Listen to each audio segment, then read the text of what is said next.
profit my company is making, and all I have to do is compromise the health of this nearby lake.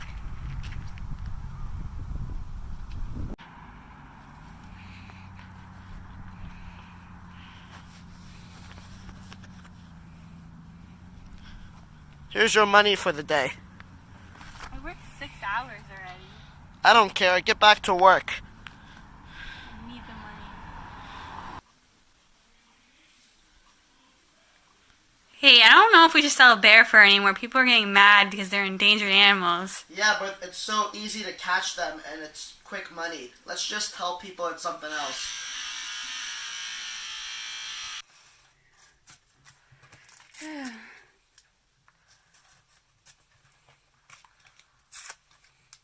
Ow, I cut myself.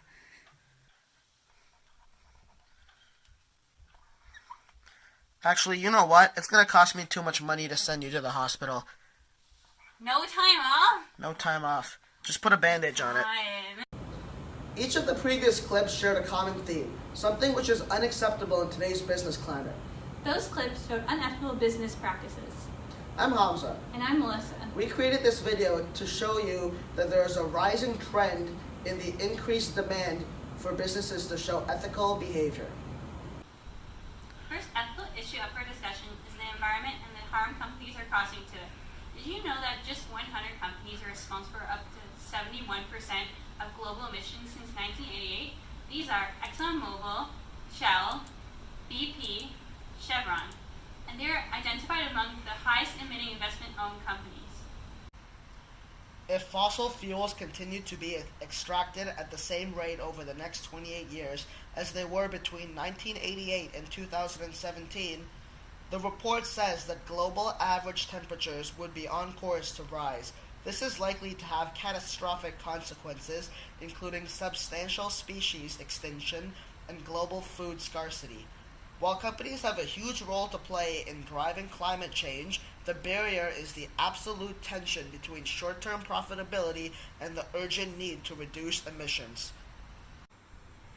Garbage from the developed world is being dumped in places like Malaysia and left to rot. Malaysia and other developing countries should not be the dumping grounds for our plastic waste that other countries should be dealing with themselves.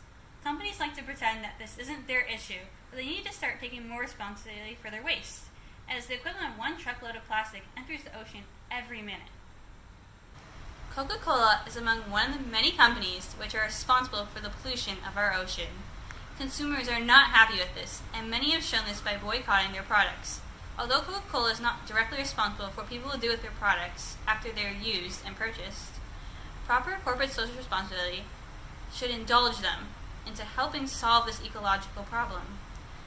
In a study of a group of activists recovered an amount of garbage from the ocean. Of all the plastic pieces which were recovered, approximately 50% of what they found was Coca-Cola products. Coca-Cola, is this yours? The use of child slaves is not something which is new to us. Children and slaves alike have been used by businesses for as long as we can remember. In current events, the most notable use of child slaves comes from a company known as Nestle. The worst forms of child labor are incorporated in Nestle's supply chain for its cocoa products.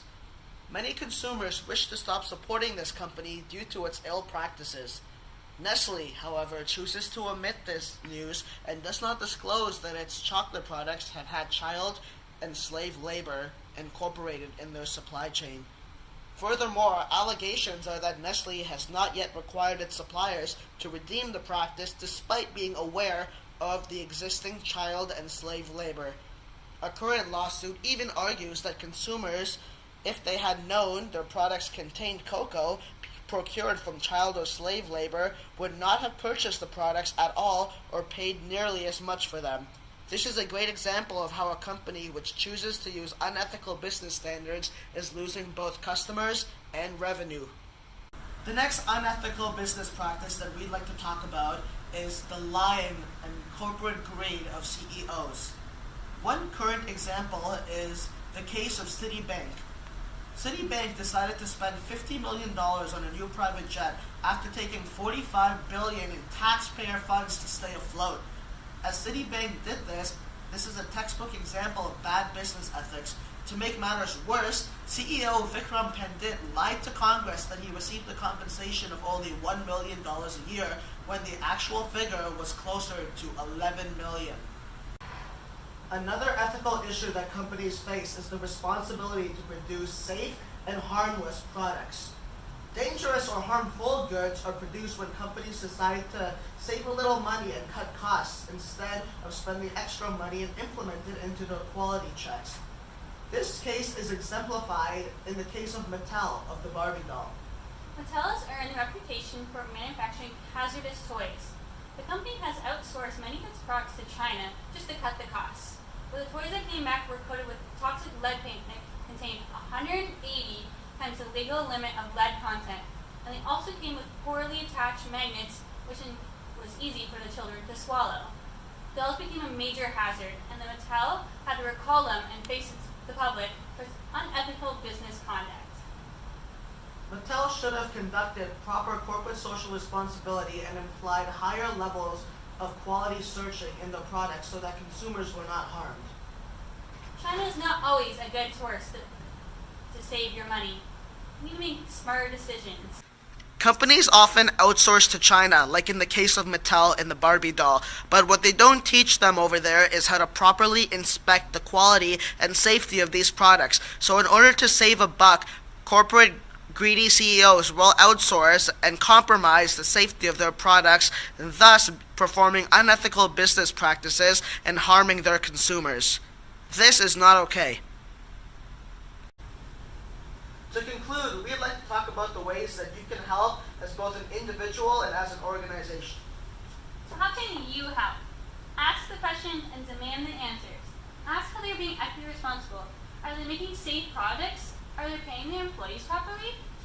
Hold them accountable for these things. If you're not holding them accountable, they're not going to think it's a serious thing. They think they can get away with this. It really does start with you. Protest if you're not getting what they need out of the company. Make it go viral. Make sure everyone knows what they're doing. And you can boycott them yourself and convince others to do so too, so they have to change in order to get the sales back. How can companies help? Be aware.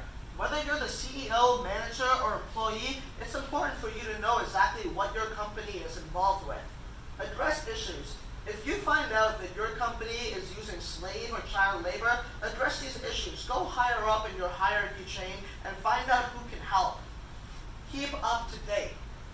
Understand that issues come every single day. Issues arise day after day, and if you find one that you can help fix, then your company should use corporate social responsibility and try to help. Always look for ways to help. Don't wait for someone else to approach you. Take the initiative as a CEO to look for ways that you can benefit the world as a whole. And lastly, send proceeds to charities. It may not be the flashiest way to help, but people definitely do pay attention when you send some of your valuable profit out to people who